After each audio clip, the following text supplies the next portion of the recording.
Shashi lodge বাংলাদেশের ময়মনসিংহ শহরের কেন্দ্রস্থলে অবস্থিত মহারাজা শশীকান্ত আচার্যের বাড়ি, যা ময়মনসিংহের রাজবাড়ি নামেও সমাধিখ্যাত। আমরা এখন আছি হচ্ছে শশী লজে। এটা হচ্ছে মুক্তাগাছা জমিদার বংশের উত্তরসূরি সূর্যকান্ত আচার্য চৌধুরীর এটা তৈরি করে। এই শশী লজের একটি করুণ ইতিহাস আছে, যা অনেকের জানা আবার অনেকেরই অজানা। এই জমিদার বাড়ির যে প্রতিষ্ঠাতা সূর্যকান্তের শরীরে কিন্তু কোনো জমিদার বংশের রক্ত নেই। ঠিক তেমনি শশীকান্ত অর্থাৎ যার নামে এই বাড়ির নামকরণ করা হয়, তিনিও কিন্তু সূর্যকান্তের পালক পুত্র। মুক্তাগাছা জমিদারির প্রতিষ্ঠাতা শ্রীকৃষ্ণ আচার্য চৌধুরীর দ্বিতীয় উত্তরপুরুষ রঘুনন্দন আচার্য চৌধুরী নিঃসন্তান ছিলেন, অথচ পিতৃতান্ত্রিক সমাজের সাংগঠনিক কাঠামো অনুযায়ী সম্পত্তি সংরক্ষণে সক্ষম একটি পুত্র সন্তান ভীষণভাবে প্রয়োজন। তাই দত্তক পুত্র গ্রহণের সিদ্ধান্তে উপনীত হলেন তিনি। গৌরীকান্ত আচার্য চৌধুরীকে দত্তক নিলেন রঘুনন্দন। মৃত্যুর আগে দত্তক পুত্রের হাতে জমিদারির ভার অর্পণ করেন। জমিদার গৌরীকান্ত আচার্য চৌধুরীর প্রতিও সদয় ছিল না নিয়তি। সন্তানহীন অবস্থায় অকাল প্রয়াণ ঘটল তারও। গৌরীকান্তের বিধবা পত্নী বিমলা দেবী দত্তক নিলেন কাশীকান্তকে। কাশীকান্তের কপালেও ঠিক ঘটল একই ঘটনা। দীর্ঘ রোগ যন্ত্রণায় ভুগে সন্তানহীন অবস্থায় পরলোক গমন করলেন তিনিও। তার বিধবা পত্নী লক্ষ্মীদেবী আচার্য চৌধুরানী পূর্বসূরীদের পথ অনুসরণ করে দত্তক নিলেন চন্দ্রকান্তকে। ভাগ্যের বিরুদ্ধাচরণে চন্দ্রকান্ত অতি দ্রুত ত্যাগ করলেন এই পৃথিবীর মায়া।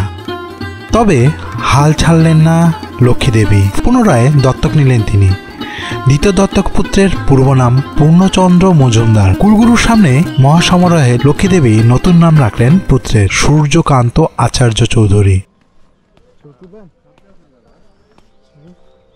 সূর্যকান্ত আচার্য চৌধুরীর শাসনামলে ব্রহ্মপুত্র তীরবর্তী জনপদে যুক্ত হল সোনালী মাত্রা। প্রায় 41 বছর জমিদারি পরিচালনার প্রশস্ত প্রেক্ষাপটে বহু জনহিতকর কাজ করলেন তিনি। ময়মনসিংহে স্থাপন করলেন একাধিক নান্দনিক স্থাপনা। 19বিংশ শতকের শেষার্ধে ময়মনসিংহ শহরের কেন্দ্রস্থলে 9 একর ভূমির উপর অসাধারণ দ্বিতল ভবন নির্মাণ করলেন সূর্যকান্ত। নিঃসন্তান সূর্যকান্তের দত্তক পুত্র শশীকান্ত আচার্য চৌধুরীর নামে এই ভবনের নাম রাখা হয় শশী লজ। বিখ্যাত এই ভবনটি 1897 সালের 12 জুন গ্রেট ইন্ডিয়ান ভূমিকম্পে বিধ্বস্ত হলে অত্যন্ত ব্যথিত হন সূর্যকান্ত আচার্য চৌধুরী।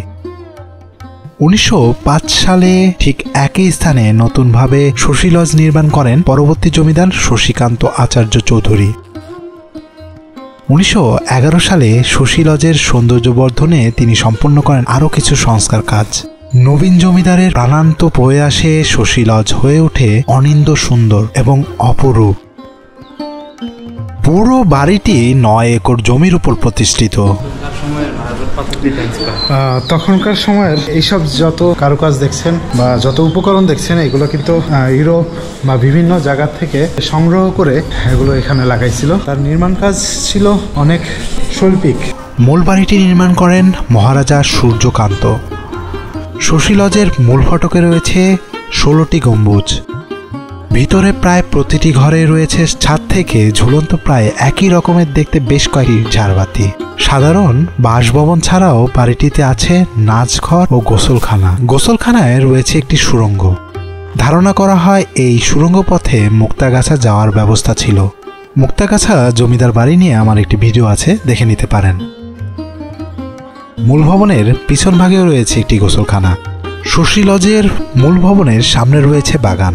সেই বাগানের মাঝখানে আছে শ্বেত পাথরের ফোয়ারা, যার মাঝখানে দাঁড়িয়ে আছে ঋগদেবী ভেনাসের একটি মর্মর মূর্তি। বাগানের ঠিক পিছনেই লালচে ইট আর হলুদ দেয়ালে নির্মিত শশী লজ।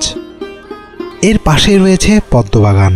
এই ভবনের পূর্ব প্রান্তের ঘরটি বর্তমানে ব্যবহৃত হয় প্রশিক্ষণ কেন্দ্রের অধ্যক্ষের কার্যালয় হিসাবে। বাড়িটির আশেপাশে রয়েছে বেশ কিছু দুষ্প্রাপ্য ও প্রাচীন গাছগাছালি।